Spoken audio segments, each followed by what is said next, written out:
Yeah, I think being a Christian's always been countercultural. I mean, going back to Acts chapter 2, verse 42, this isn't prescriptive, but it's interesting description of how people lived. They devoted themselves to the apostles' teaching and to the fellowship and breaking of bread and to prayer. Everyone was filled with awe, and many wonders and signs were performed by the apostles. All the believers were together and had everything in common. Now, they went to the extent that they even sold all their property and they gave to anyone who was in need.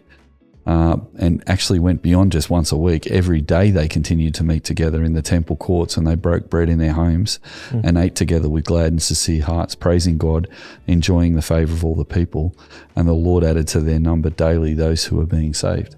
Now, that's a beautiful snapshot of the early church. But one thing I find really interesting is sometimes in discussions about church, some people argue for big church, some argue for small house church. But it appears to me that the Christians were doing both at the same time.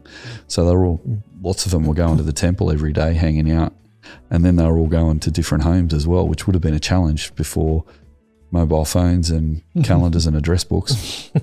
Oh, yeah, you go down that road to Thelma's place, go past Big Dog, and on the house next to the purple wall, the entrance is around the corner to that. You know, that would have been pretty hard to find each other. But I think there must have been a sense where people were inviting each other around for dinner if they could, and they were going to temples, if the temple, not temples, the temple in Jerusalem, to do what they had been.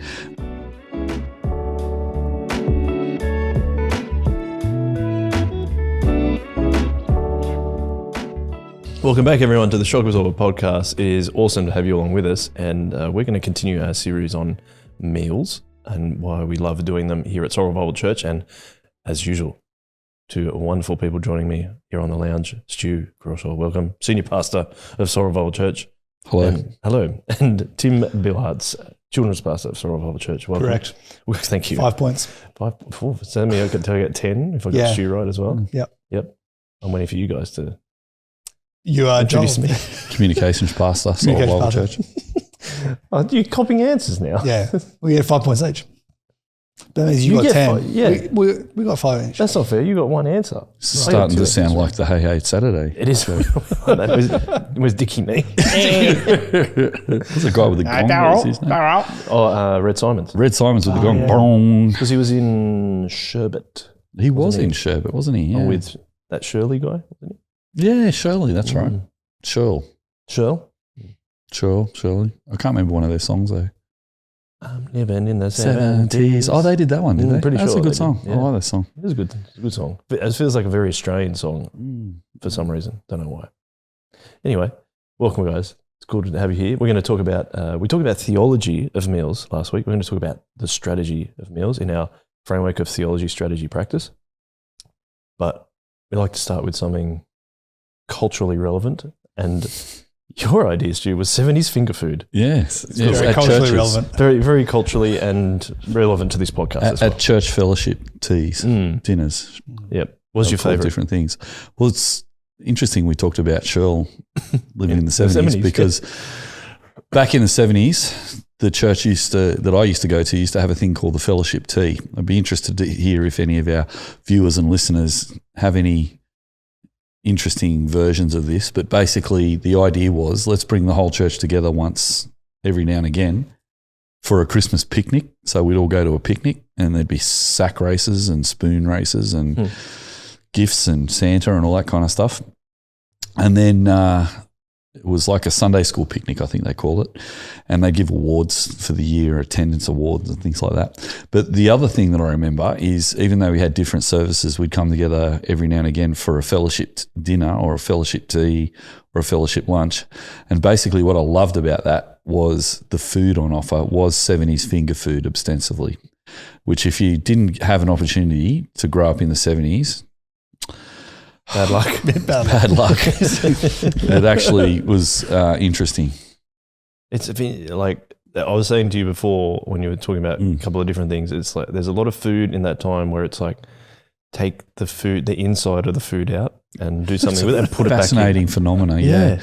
And then make it at home and bring it on a paper plate and put it on a table and everyone would put all their different contributions on the table. I think one version of this is potluck dinners, I think, or progressive dinners. Some youth groups used to do that. But anyway, the fellowship lunch particularly had the top three. Okay, top three. Let's say the top four. Power ranking. All right. I'm going to say the top four. We're going to have to make it the top five. Oh, Right. okay. Okay, number You one. can say them and Joel can Number rank them one, on chicken cut sandwiches into triangles. Okay. with cucumber. Fresh chicken. No, not with cucumber, No, not actually. with cucumber. I know, I'm Oh, surprising okay, you. interesting. Mayonnaise and Yes, salt. definitely a lot of Beautiful. mayonnaise. And a bit of lettuce. Mm. So that's number one. Number two, Good combo. the party pie. Yep. Number three, the little Frankfurt Oh, in yes. tomato sauce with Yep. a little stick. Yep. Then that's three. Number four, hot sausage roll. Okay. And then number five, cabanossi cheese on a sayo. That's so Australian. Now you might notice that none of those were actually desserts, but they were present as well because there was heaps of desserts as well in various stages of decay. Do you on have the a table. power ranking of desserts? Scone? Oh, well, scone's up there. Yeah, that's Scone's up there. Yeah, and that fits with that fellowship tea. I think as so. well. Yep. I think there were these little, lemon tarts. Ooh, They were like a little tart that was made out of. Yep. They were called something else, lemon something tart. Anyway, lemon meringue. No, like that not though, meringue. without the meringue. They used to have those. There was always a bit of Christmas cake, no matter what time of year it was. Like Just Christmas left over. 'cause Some of it was lasts 20 forever. years old, I think. And some of it was Lions cake. They used to sell these Lions cakes for Christmas. Oh, And the big they- block cakes. Yeah, they'd get them Yeah. out and they'd cut them up. Yep. Mm. Surprisingly, there'd always be like a little bowl of mince for some reason. I Like don't know why. cooked It's a mince. bit random. Yeah, you boiled lollies. Boiled lollies, like Oh, little mint. mince or minties. Yeah. Okay. Pascal lollies were also a favourite. Yeah. Yep. Is that's like kind of when you have a potluck dinner and you just bring hot chips? You haven't been able to cook anything, so you just bring minties. That's probably what it was. That's probably what happened there. Yeah, that's what. Anyway, that's my memory of the top five of the desserts. Interesting. I find that interesting. But I think the cut sandwiches were number one. Right. And if you could get there Number first, one. you get the chicken. I wasn't a big fan of egg. There was also the devil eggs that we are going to talk about because Yep. Tim likes devil eggs. Yep. But that was actually take the middle of the egg out, like you were saying, Yeah. process it with curry, and then put it in a tube and squeeze it back into the egg and put it on the table with a little dusting of curry powder on top. This is such a fascinating insight into cultural food at the time because I was thinking you were saying the sausage rolls and the pies. Yeah. Have you ever had like a party pie, but like it's handmade? No. Wow. Oh, No. it is like so not store bought. We used to Right. get these pies from a place like for Christmas. It was like a bakery. They're not there anymore, but the pies were amazing. So Okay. they were already pre-made, but you put them back in the oven preheat, and they had like the gravy in it and like big chunks of real meat in them and veggies and stuff. I remember we used to have them for Christmas lunch with family, and then Boxing Day because they'd been in the fridge for a day. Then you reheat them. Oh, so good. That was amazing. But anyway, that's 70s is much more before my time. At the fellowship teas I went to, they used to get the party pies that were so piping hot that it would strip a layer of skin off your tongue. Yeah, that's heavy. It was amazing how hot they got. I don't know how they did it. Yeah, it was. I saw a meme on the internet the other day where there's this guy collecting magna off this rock, off a volcano, and putting it into a container, and the byline underneath it was McDonald's employee preparing hot apple pie contents. 'cause they're so hot because they're too. so hot as well. So the two things in my life that were the hottest things I've ever tasted were those two things. And when I went to my first Indian restaurant in the 80s, Oh, yeah. I went to uni and my friends took me to an Indian and they said the food was really hot. And when I ate it, I'm like, this isn't hot. And then it was hot later, which was very They confusing. like the spice. But it wasn't like piping hot. I expected a pie hot, but it was actually Oh, there you go. chilly. And Tim, deviled eggs, your choice of 70s. Oh, look, I mean, I do like a good egg salad and put onto a awful. sandwich. It's delicious. Do you like egg You just said it's sandwiches? awful. Yeah, egg The sandwiches. consistency of it's mushed brilliant. up egg on a With sandwich. a lot of mayo. That's, I don't Yeah, like that no. either. Oh, Love it. no. That's I'm really with you. good. Looks like high vomit. caliber. Another high caliber 70s food, 80s, it lasted. So I remember having them was You get the slice of Devon with the mashed potato inside. You roll that What's up. that? And then you'd eat it, and it was cold, so you'd get a layer of fat on the roof of your mouth. Did you ever get that? Cold mashed potato inside a awful. slice of Devon. Oh, And sometimes they put Worcestershire sauce on it. Oh, right. Yeah. Yeah. Worcestershire, that feels very 70s and 80s Yeah, it to me, was. Worcestershire Yeah. sauce. My mum makes this like snack called Welsh rarebit. I don't know where that name comes from. Welsh rarebit. Rarebit. Okay. So it's grated cheese with mixed together with tomato, ketchup, and Worcestershire sauce, and you put that on a piece of bread and slide it under the grill and wait till the cheese melts in. Oh, that sounds pretty good. It's actually all right. really nice. I might have to have a crack at that. Yeah. Welsh rarebit. Welsh rarebit. Rarebit? Did you guys rarebit. ever make egg in the middle when you were kids? What's egg in the middle? That was my first culinary experience. Oh, of toad in a creating hole? something. We called them egg in the middle, Right. That's very literal. not toad in the hole. What is it though? You just cut a square in the middle of a slice of bread, Oh, yeah. and you just crack your egg into Crack it, an egg and then in you there. just flip it over, and it's Yeah, on a barbecue or on a hot pan. very nice. Yeah. I had one the other day. Yeah. Ooh. And then the fellowship tea, certainly in my time, wouldn't have been a fellowship tea without the cob loaf. Speaking of Oh, yeah. ripping out insides, that was that. Yes, and putting it back 90s. together. Dig out the Was entire that a thing. 90s thing, was it? Yeah, Was I that- think so. Yeah, So yeah. you dig out all the bread from the inside, make some sort of, I don't know what it was. It was cream cheese and herbs or something. Chives or Chives. something? Yeah. And then you all the couldn't go bread's, around someone's house without having it. no, You the had to bread's have all it. on the outside, all the stuff you rip from the middle, and then you dip in and It was mandatory. We in the actually had 90s. that at, I remember when back at when we were at Gymea Anglican and someone had brought a cob loaf. I'm like, oh, this is heaps good. And I remember someone just saying to me, this is my enduring memory of a cob loaf. He's like, you know how much fat's in that, right? I was like, all right, man. it's just all cream cheese. Maybe that's what killed the fellowship tea, the fat content of the food. Oh, maybe. Maybe. Yeah, I'm trying to remember if there's any other finger food. I was just thinking of that when you started making my own lunches, I used to do baked beans, toast, baked beans, and then cheese melted on top. Oh, yes, yes. That was On the grill.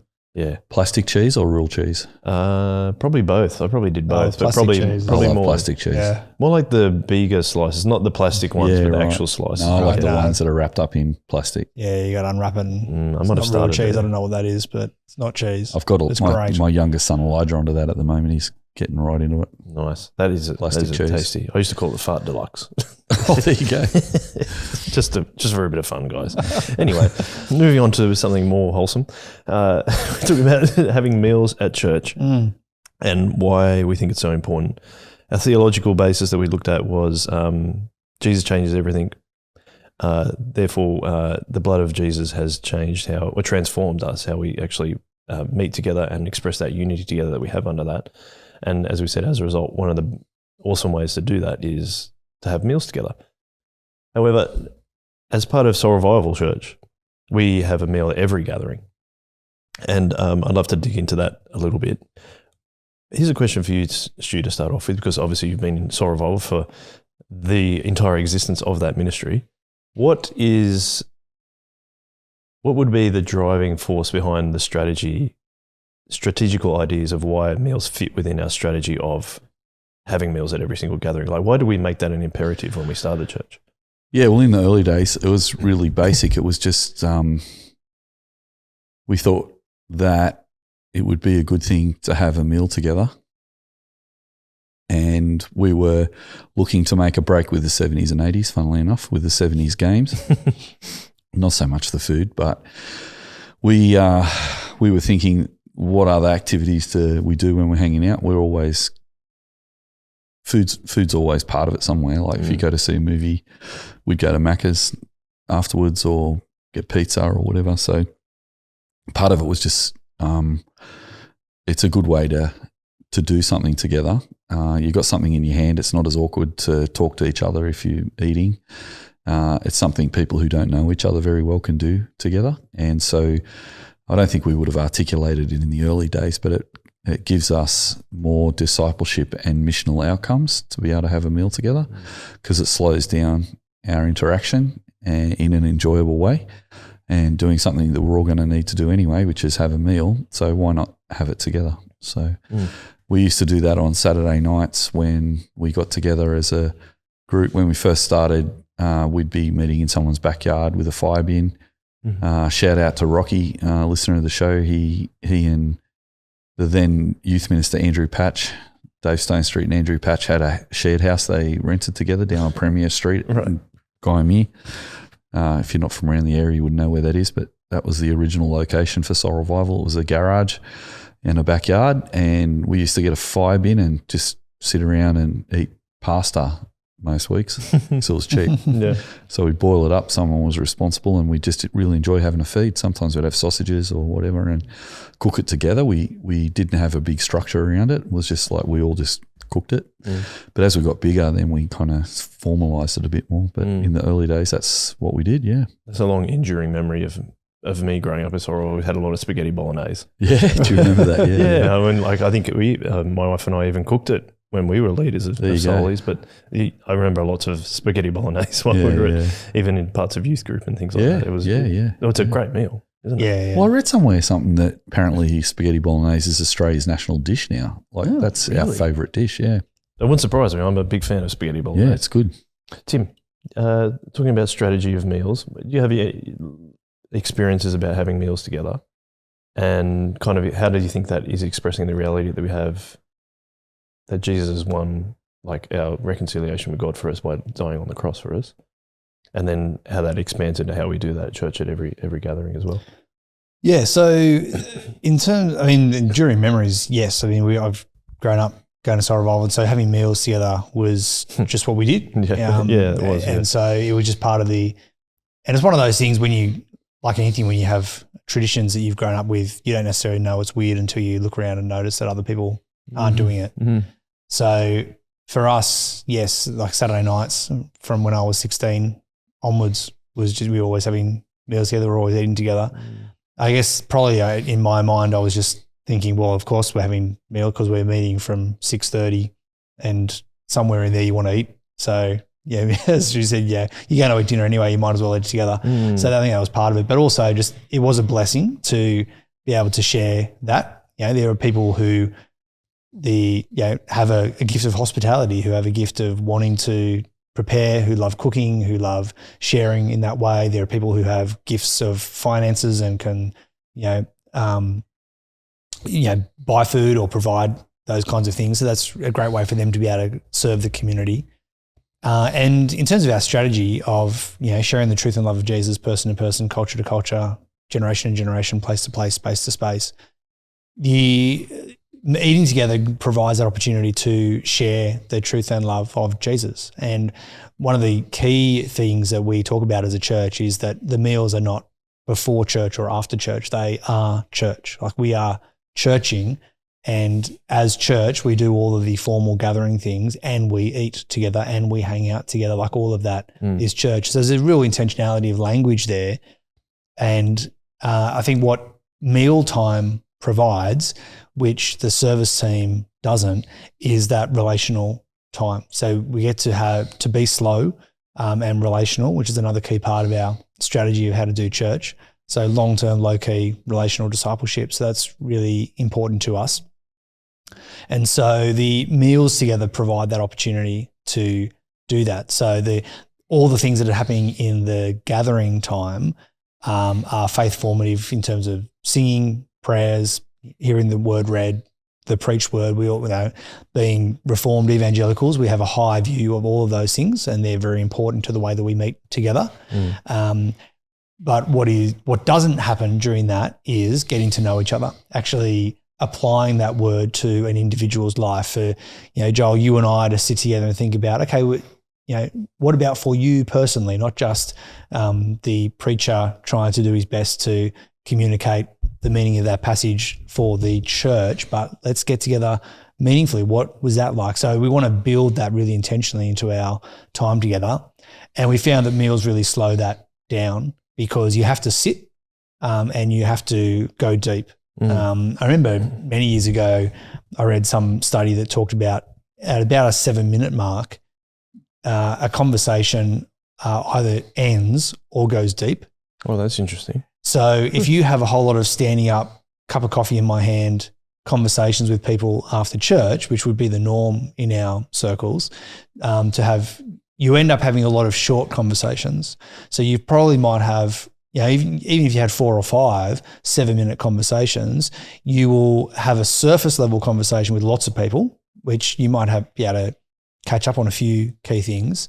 But to really go to that next level, the sitting down together actually forces us into that depth, because it's going to take more than 7 minutes to eat. And so it provides that opportunity to go deeper with people. And what we have noticed in that is that newcomers into church have often integrated more quickly, because very quickly they're in the situation which brings them into a deep conversation with a few different people of the church. So there's a whole lot of benefits that we see there that this strategy has provided. I don't like it when you said that we grew up in Sorrowville, and it was kind of getting used to, just from when we were 16 years old, we're just eating together.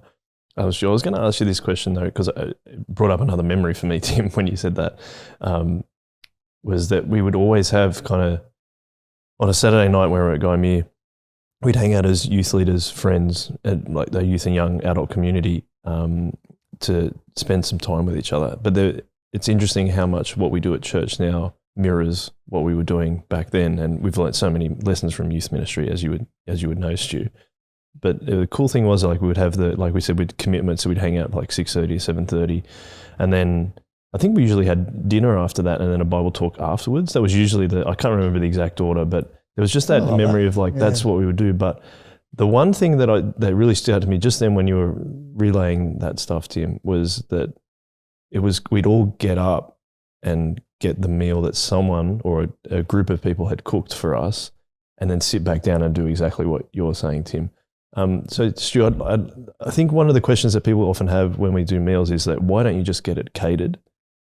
Can you talk through that kind of spiritual reality of something that we talked about also last week, but like why it's important to not just get it catered, that it's that element of serving other people to be able to eat? I'd love you to speak more about that. Well, again, coming out of Romans 12, there's this idea that we're the body of Christ and we all have gifts, and we use those gifts to serve Jesus. And sometimes in churches, it's just certain gifts that are being used. So there are people who are very talented at catering and food and serving other people with those kind of ministries. And so the hospitality piece for us was partly giving people an opportunity to use their gifts as the body of Christ in the gathering. And we were really influenced by Bonhoeffer in the early days, that talked about discipleship as being a costly thing, that it costs us. So it's a bit counterintuitive to postmodern church, where the idea is to make it as efficient as possible and to spend as less amount of time together as possible. It's counterintuitive, but to spend more time serving the body by cooking a meal and presenting it, and then even cleaning up afterwards, different groups of people can be involved in that. And that itself is a very human thing, and it gives people an opportunity to talk as they do something together. And we found that a lot of people really enjoyed contributing to the community through preparing meals and being creative with that. There was a thing called the slow food movement that was around the same time that we thought was really interesting. And the whole thing about that was, don't just buy pre-prepared food, enjoy the whole process of food, like make your own pasta and make your own sauces. And, the stories that came from Sicily about the tomato harvest was brought in, and everybody crushed the tomatoes together, and the whole family would make tomato sauces for the pasta and the pizza for the rest of the year in one big sitting. And it was like a big family gathering. And so we thought those kind of elements sounded really fun. So people who looked at that saw it as inefficient. And some people went, well, you're spending so much time together, at least you could just buy the food and that would save time. So there's something in our psyche as industrialized human beings that we think the best strategy for anything is to make it as efficient as possible. But in the process, we become like machines, and we actually don't relate to each other as deeply as we could. We're functionaries, we're transactional. Even rosters in churches can be very transactional. Sometimes people only come when they're on the roster to do what they're supposed to do. But this idea turns all of that on its head and says, why don't we all get involved with the meal preparation and washing up afterwards and make that part of our night together? And yeah, I think that's become a real bonding thing, because that meant that in our day and age too, people have certain food requirements. So that meant sacrificially we had to work out how do we get some gluten-free food and all those sort of things. But also I've heard some churches that have dinner together. Some of the kids don't hang around because they go, oh, yuck, I don't like sausages. I'm just going to, 5 of us are just going up to Macca's, or another 6 of us are going to get Thai, another group of us. And sometimes people bring it back to church, but sometimes they don't. They just go off and do their own thing. But that kind of defeats the whole purpose of it, because the whole idea of it is it's supposed to be something that brings the whole community together around something. But if we've already talked on the podcast about worship styles dividing us a bit in the church. Young people like different music to older people, so they have separate church services for those two tastes. We thought it'd be a shame if we're trying to bring everybody together for a meal, but taste in food separates people. Now, sometimes people come and they don't particularly like the meal, and it's not like we're asking people to eat something they really don't like, but it's all a bit of give and take, that we're like a big family and we come together having a meal once a week. And yeah, we like to make it healthy, and we like to make it something that is made with love. And so you feel really loved when people serve you. I think one of the problems, though, for the people who serve meals, even at our church, is sometimes people can also be transactional, even at our meals, where they're like, oh, can I have another potato? Or, oh, I only got so much there. Or, oh, this again, So people can be take a little while to understand the culture of grace that comes with food. I think the theology of being a living sacrifice has to inform the meal, and being a body of Christ has to inform the meal, and love in action has to inform the way we have the meal. It's not just enough just to have a meal, because you need to identify what are the things that can emerge in a culture that might not be helpful, even with something like a meal. Yeah, I think so. That's You'll really be on good. top of that. Yeah, and I think just reiterating what you're saying, the home cooked idea behind it on a larger scale is what really helps foster that we're all together. It is part of expressing that unity, which I think is really, really, really cool. Yeah. So our meals come from a strategy of intergenerational ministry, where we're really hoping that we can get the generations to come together, and a meal is one of the best ways that we get generations coming together. I don't know if you've got any thoughts on that, Tim. Well, absolutely. It's a great opportunity for us to all eat together. And one of the key things about our strategy is that there's no kids' meals and adult meals. And often, you see this sometimes with, even just morning teas. Here's the adults' morning tea, and kids, you've got milk arrowroot biscuits over there, but don't touch the Tim Tams because they're just for the adults. And so you see this distinction between, those who are worthy enough to have the chocolate biscuits, which usually means that they're old enough to eat the chocolate biscuits. Our strategy has been, well, let's just buy more chocolate biscuits.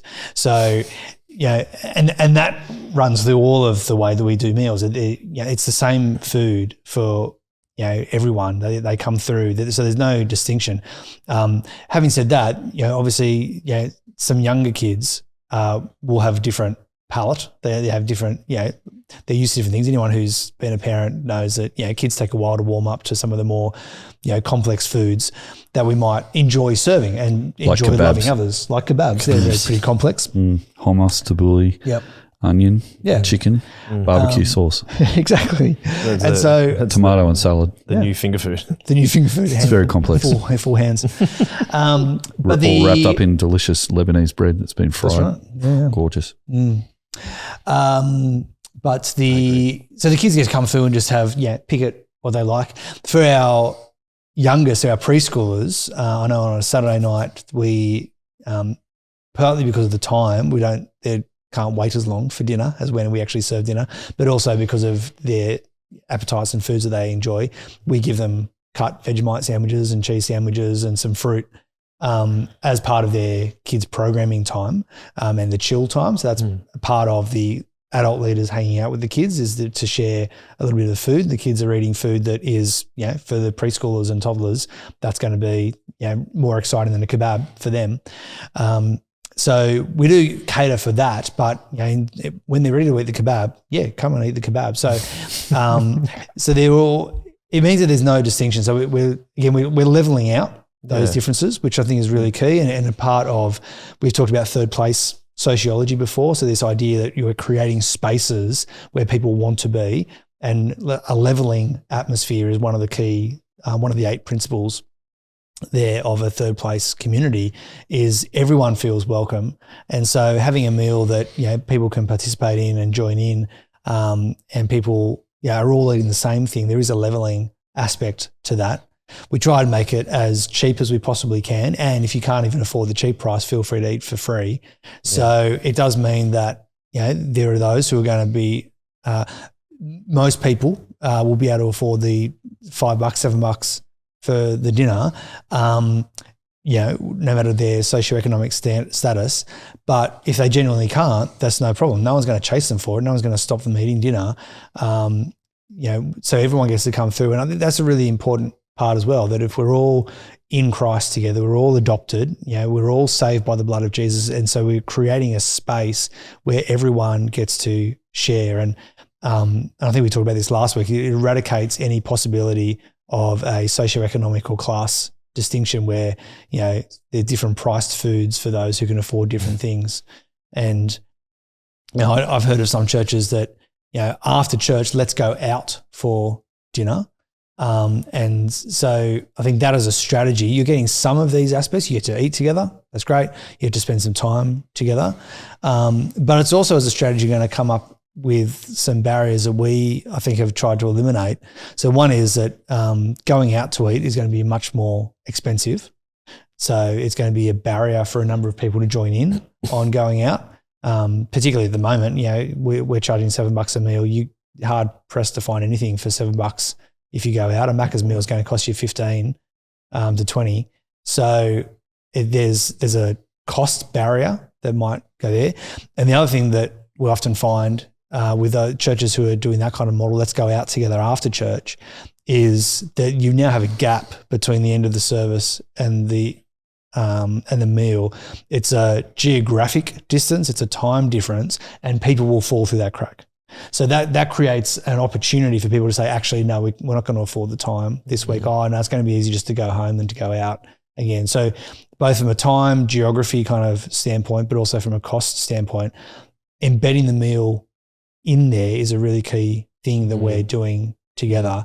And then, as Stu said, the other thing about it being homemade, like we're making it together. Our community is making this meal together. Yeah, and on that point, as an example, at Kirrawee on Saturday night, the church service finishes and we just all line up for dinner because people have really put in heaps of effort to serve us and cook it, to have it ready in time for that. And it works really well because there is a far less likely for people to slip through the cracks, like you're saying. Yeah.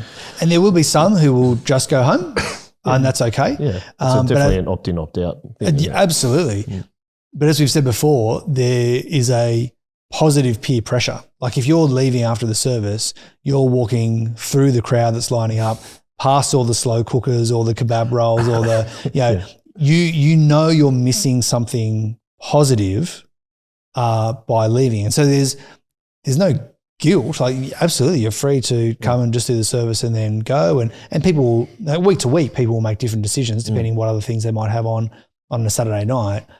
But there is that really beautiful culture that you realise I'm going to miss out if I leave. And I think that's a good thing. I think we want church to be a place where people want to be at, want to spend a lot of time at, want to embed deeply in this community, and the meals provide an opportunity to do that. I mean, it really encourages conversation because even if you have to put the food in your mouth, that gives an opportunity for someone else to be able to talk. So you're taking turns of putting the food in your mouth. Sure. You can talk at a different time.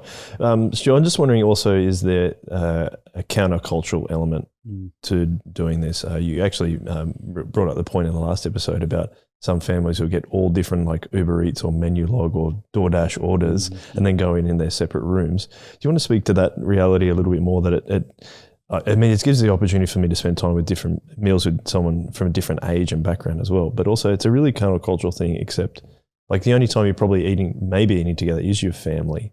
But this is our church family, so a chance to do it every week. So yeah, I'd like to hear how you think how that is countercultural. Yeah, I think being a Christian's always been countercultural. I mean, going back to Acts chapter 2, verse 42, this isn't prescriptive, but it's interesting description of how people lived.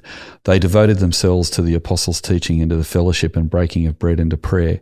Everyone was filled with awe, and many wonders and signs were performed by the apostles. All the believers were together and had everything in common. Now, they went to the extent that they even sold all their property and they gave to anyone who was in need. And actually went beyond just once a week. Every day they continued to meet together in the temple courts, and they broke bread in their homes and ate together with glad and sincere hearts, praising God, enjoying the favour of all the people. And the Lord added to their number daily those who were being saved.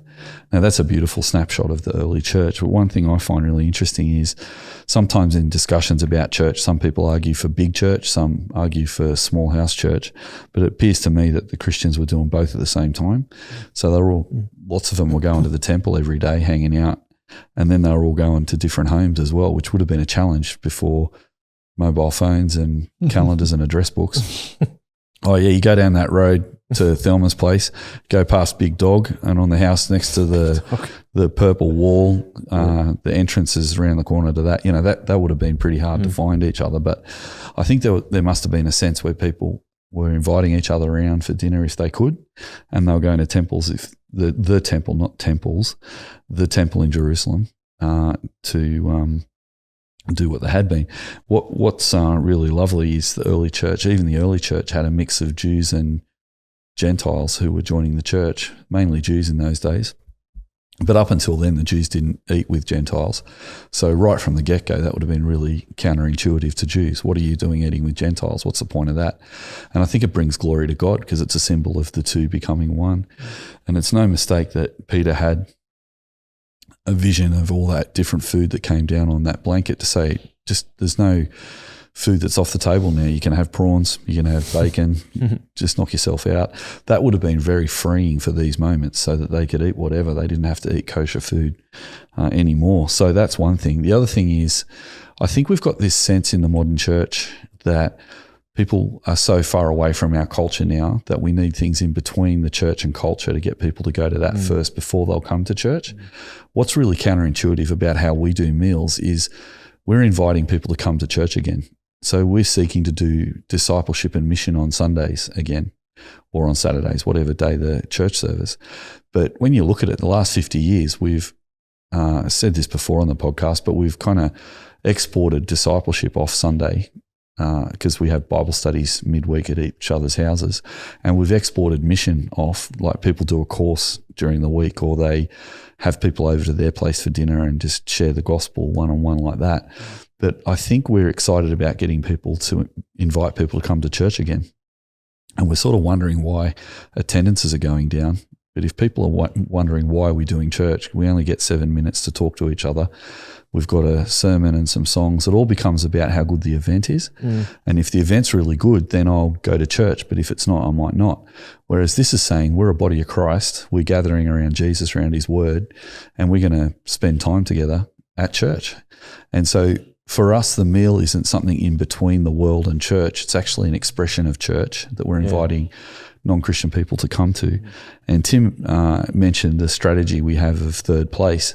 Consciously, instead of doing event-based church ministry, which I think has been a significant driver amongst a lot of people's thinking since Willow Creek and the church growth movement, let's do these great events that people will come to. And they're really professional. Really good music, like let's paint the walls black and turn the lights off and have this amazing worship experience like we're at a concert at the Enmore Theatre.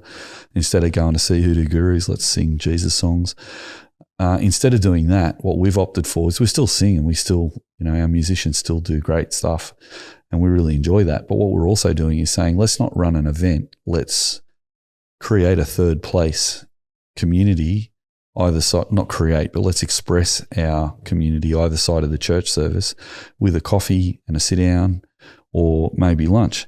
And so some Christians use the third place theory of Oldenburg to do something that's not Christian in between the church. So Christians and non-Christians will go to that third place, and it's meant to be a non-threatening area where people can mix. But our thought is, let's actually just make the third place part of church. And one of our terrific volunteer pastors, Ian Sue at Ride, says something to the effect that we've gathered together as church tonight around God's word, and now we're having a meal as church. So it's like church is the meal, and it's got a bit of a Acts 2:4. Acts 2 vibe there. But I thought it might be really good just to remind our listeners and viewers of what some of the characteristics of Oldenburg's third places are. First place is where... Sorry, do you want to jump in? I just want to jump in on one thing, but I want to get to Oldenburg. Yeah. But it struck me as you were reading Acts 2, and then your connection with, we're not creating this middle step between the world and church to events to come to. And I just really, it was interesting in Acts 2 again. It's descriptive, it's not necessarily prescriptive, but it's curious what's going on here. That they're meeting in the temple, they're breaking bread in the homes, praising God, enjoying the favor of all people, and the Lord added to their number daily those who are being saved. And it's just curious here that we're not told that this group were out running courses or running, other events, or they're not, even creating evangelistic opportunities. They're out being confidently Christian. We've talked about that before, in the temple, which was a religious space where they were, differentiating themselves from the others who were there because they believed that Jesus was the Messiah who has come, and the sharing of meals together in the homes. And that in and of itself has this missional edge. And I think that there's curious to notice that is working for them, that actually just being confidently Christian, meeting for, it seems to be meeting for worship, meeting for relational disciple, like meeting hospitality wise, that those things together, God is building his church through those means. And perhaps, using this as a strategy is saying, well, God's done it before, perhaps he can do it again. That actually we can say confidently the church is where the action is. And so we can confidently say to people, hey, you want to know what a Christian is? You want to know what's interesting about Jesus? Well, come to church, come and be amongst the people who are worshiping and gathering. Come and sit with a meal and, have a conversation with 3 or 4 people and say, all right, that was really weird what I just sat through. I've never been anything like that before. What did you guys do? Like, what was the thing with that? What was the bit with that? Like, and we are growing up in a culture where less and less people are de-churched. They haven't grown up in church and decided to leave. They've just never come. And so for a number of people, and we've seen this, recently we've got a guy coming on Sunday morning, particularly who's been invited for a friend. And this was exactly his thing. He's mid-20s. He's very, he's Western. He's not from a non-Western background. He has never been in a church before, but he's curious about what Christians believe. And I jokingly said to him as well, what a better place to find out. And he kind of looked at me with a bit of serious and goes, well, no, that's exactly what I thought. That's what I think we're missing. And I'm like, well, that's it, because why not find out? So I think that's really, really, I think it's great to notice that that's happening in the scriptures, and play around with that idea. But let's get to Oldenburg, because I think these 8 characteristics are really key. I will in just a sec, but jumping off what you just said, which was really good, is some modern hospitality movements within the church say, would push back on us and say, but don't they go to do their church at the temple and then go to each other's homes for hospitality? Some people at Soul Revival say we shouldn't be all having a meal together. We should be asking each other over to each other's houses. For dinner and stuff. I think it's an and. It's a both and rather than an either or. But I also think if you look at 1 Corinthians 11, obviously there's a lot of problems with their house church that they've got in Corinth, but the bigger houses quickly became their place of gathering as the church. Because they could accommodate the growing size of the church. So they were preaching at the temple to start off with, which was pretty brave considering they just executed Jesus. But there was something like 20,000 Christians, 10 to 20,000 Christians. So also here's this fun thing of, some people argue, is mega church bad? And he's like, well, again, you see both in the early church. There was thousands of people getting together. Peter's getting up in front of them. But what's interesting is the Christians are gathering like Jesus taught them, which is he'd gather the disciples to disciple them amongst the crowds. So when he taught on the Sermon on the Mount in Matthew 5, he sits them down on the hill and all the crowds sit around and listen to him teach the disciples. So I think what we've done in our modern churches is we're kind of not in the crowds at the moment. We've got these buildings that maybe people walk past and drive past, but they don't know what happens inside. Yeah. So that's one thing that meals do. It just invites crowds to be a part of it. It's not to get them there because of the meal. Some people say, isn't that bait and switch? Oh, you're offering meals so people go for a meal and oh, really? It's a Christian thing? Well, that's not how we do it. We say we're Christians who are meeting for a meal. Do you want to come and have a feed with us and have a talk to us about Christianity and check out our service? It happens at the same time as the meal. So I think it's the opposite of bait and switch. It's the difference between something that is attractional as a strategy. I'm trying to be the best thing someone could do on a Saturday night, so they choose us rather than the pub, and attractive. So just the fact that we eat together, that's really attractive. I really like that idea. But there's a significant difference in strategy. We're not putting on a meal, as you say, in the hope that we can out-pub the pub. Yeah, that's right. Out-pub, yeah. We're not trying to out-cool and the same with, we talked about this with youth ministry, with children's ministry. We're not trying to out-cool getting drunk in the park. We're just trying to say, hey, we're living confidently as Christians, and what we believe is that as teenagers come along to youth group and they see bunches of teenagers living like this, living together in, great relationships, really healthy relationships, they'll find that attractive. But it's not a attractional kind of bait and switch kind of method. It's like, oh, tricked you, we're Christians. I'll tell you about Jesus now. We've been, and then again, inviting them to church. Like it's really obvious what that is. So there's no, there's no pretense there. It's trying to live out that the gospel transformation that happens. It's come and see how we live. Yeah. So not only hear what we believe, but also see how we live. How does this affect our social environment? For some people, seeing a whole heap of adults in the Sutherland Shire or in Ryde gathering together without alcohol is quite significant these days. Although alcohol consumption's on the decline, but there's more and more people who are looking for something authentic like that. I think the other thing to say too is that the third place theory that we were talking about was developed by Oldenburg as he went into New York, and he thought, how do people do community now in modern world? They live in different places. Like once upon a time, people lived and worked and played in the same place. They lived in a village.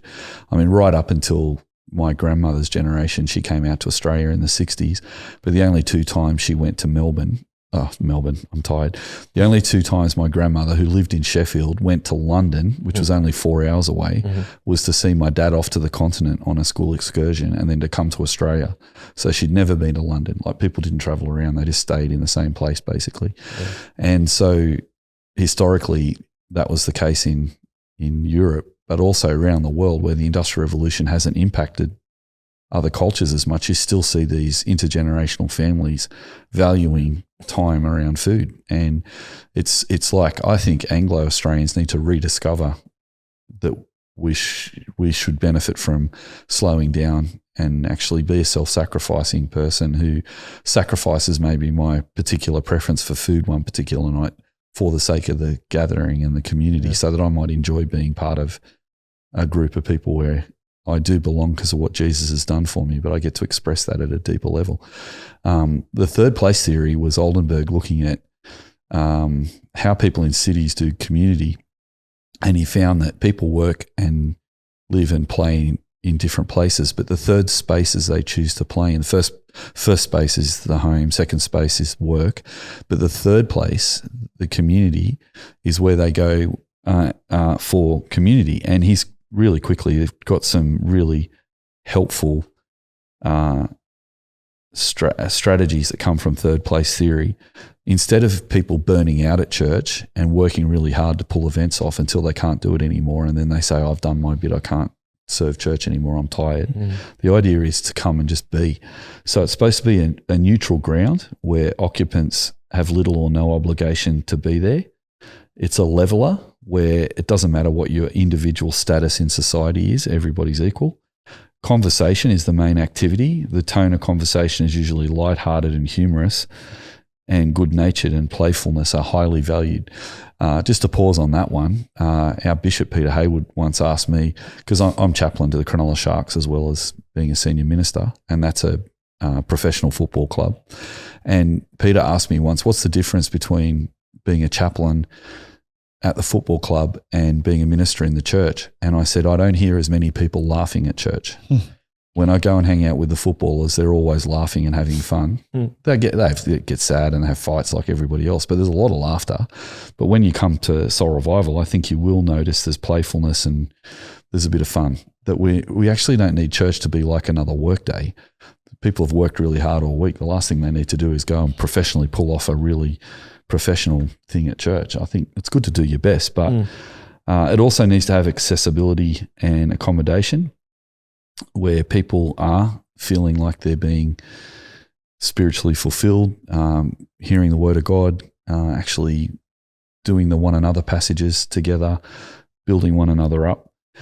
This is a really important one. The next one is regulars and irregulars. So the regulars, third places harbour a number of regulars that help give the space its tone and help set the mood and characteristics of the area. Regulars to third places are also attract newcomers and are there to help someone new feel to the space feel welcome and accommodated. So at Soul Revival, I think the Christians are the regulars, and we call the committed Christians the commitments, because they're committed to Jesus and committed serving to Jesus in their local church. And then there's irregulars coming along. So everyone doesn't have to be a regular, because if it was, it wouldn't be a community. And if everyone was irregular, it wouldn't be a community. So having a mix of both is really important. You need that critical mass to make it look like you do. Also, just quickly, it's not extravagant and grandiose, but it's cozy, and that's called low profile. So the thing I find really interesting is some churches go for the big extravaganza and make the event look really impressive, but we actually deliberately, again counterintuitively, make it low profile.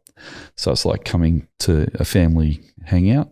Mood is playful, similar to the conversation one, but again, there's a lot of conversation, and what it says here is frivolous banter. Oh, I like that, frivolous banter. Now that's funny because particularly in our tribe, I think sometimes people come to church to be serious and to do serious things and to talk serious and share the problems and be there for each other. It's all very serious. And I think it could be a bit more relaxed sometimes if we value playfulness as well.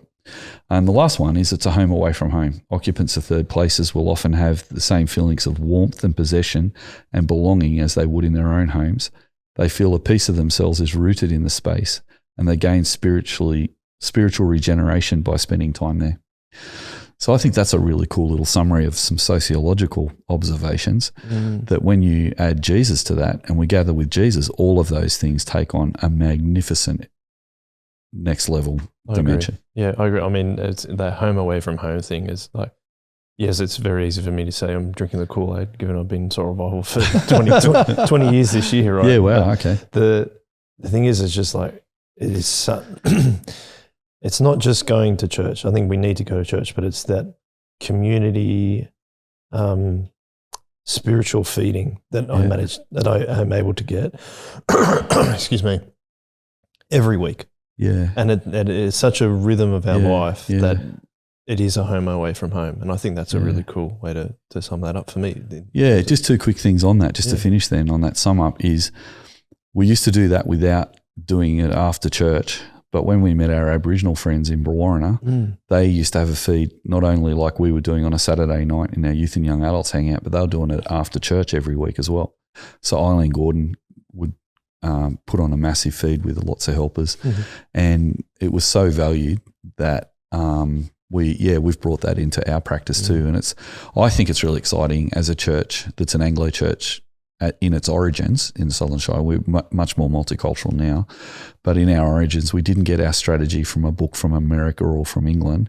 We got our strategy for Indigenous Christians, and I'm really excited about that. And I think it's helped us to rediscover that third place idea of, let's ask people back to church again. Like, let's have confidence. And I think we talk about being a little different because our gathering that lasts for an hour, our formal gathering, is very much similar to most evangelical churches around the area, but it's those extra times being able to encourage each other afterwards, that we spend more time with each other, with Christians and non-Christian people.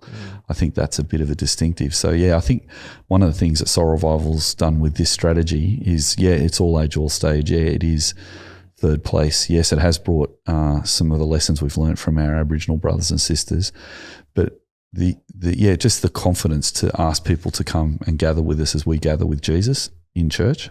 I think the further people get away from church, the more mysterious it's becoming, rather than trying to have to create a cool version of Christianity in between the church and the world to get people to overcome the cultural difference. I think asking them to come and check it out is a really good way to do mission. Yeah, I think and it's also a really good way in a time-poor society to do discipleship, because a lot of people don't have time during the week to have a Bible study as much as they used to even. So having that discipleship element at church also means they get discipled by different generations, which is really good. Yeah, I think that's really, really important. And again, echoes how I feel that when I get to turn up to church every week, just to enjoy people's company and to serve them and have good conversations. The other thing I suppose with the meals is that the meal might finish, but it's allowed you to have that 7 minutes plus thing where the conversations continue afterwards. And it's kind of leads into another question that I had, which you made me think of just before we wrap up, is when I've noticed this more often, and this is a credit to the people that have done it, is we have a cleanup team that is part of their hospitality team. And when I'm sitting down having a meal, they come around and clean up our plates and take them and wash them up. And that allows the conversation to continue. But it's also those people that are serving us doing that too.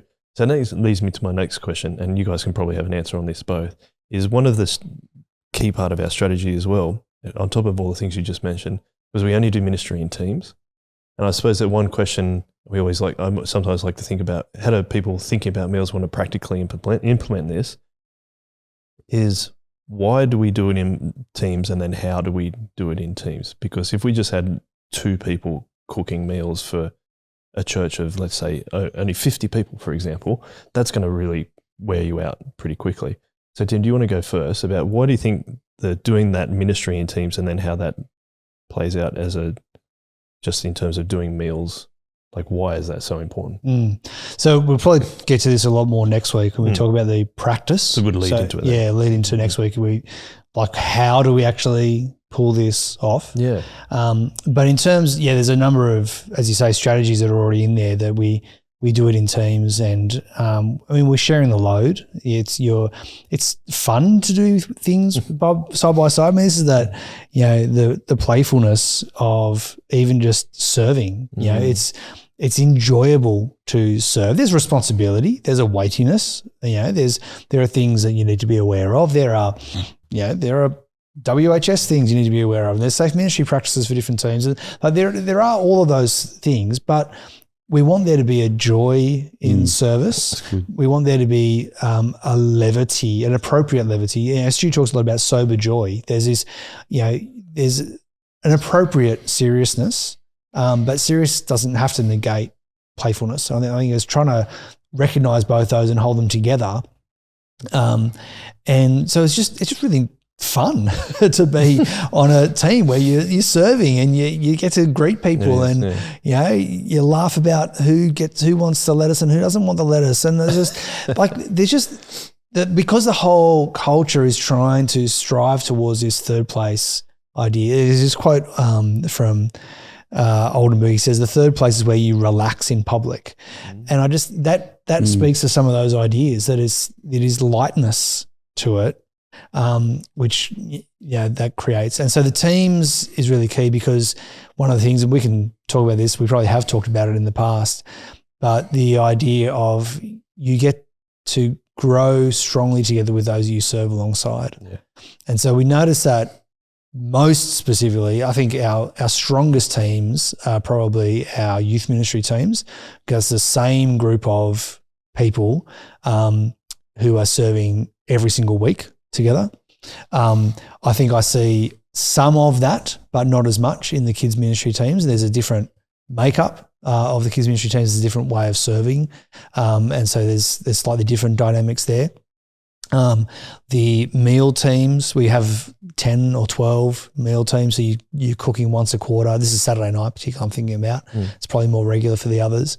But it's often the same group of people on that week, so that, it's those 5 or 6 people are the same team and they cook once a quarter.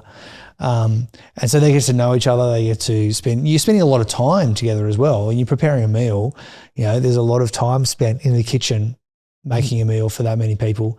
So all of those strategies are self-reinforcing as well. So we have a high strategy of teams. We have a high strategy of being, having sober joy and having a place of levity and fun and frivolity in the place, and serving in the meal. So all of those are part of this whole ecosystem of values that we're building together as a church and help reinforce each other. And we see the deficit when things go wrong. You get people burning out because something has not gone wrong. There might be a relational issue in the team, or it might be external. They might be burning out at work and then carrying that into church and not have the capacity to serve.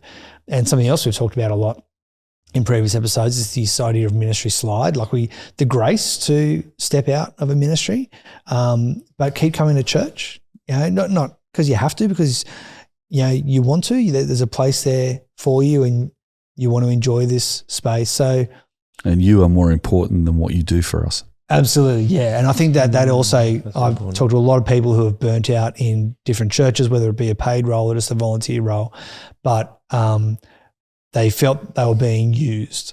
That you needed my service for this particular way because of a skill set I had, or because of time commitment that I had, or whatever it was.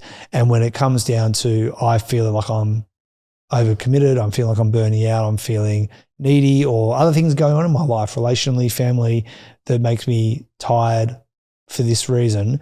And if the church then goes, well, you're no use to us now, so we're not going to care for you. Sadly, it happens. And there's a lot of people walking around with a lot of church hurt. And what Stu says is really key. We want to say, no, you are always more important than what you can give us, than what you can provide for us. And so that creates that space as well, that there's no obligation there, which also feeds into that third place. You don't have to be here. You choose to, because this is a place where, because it's a home away from home, you're enjoying this space with us, and we're enjoying it together. Yeah, I love that. Do you want to take us into the preview the next episode? My last word on teams too is Jesus said in John 15:15, I no longer call you my servants, I call you my friends. Yep. So in Romans 12 that we talked about last week, Paul uses the ecclesial language of the body, that we're all a body and we all need each other and we all work together.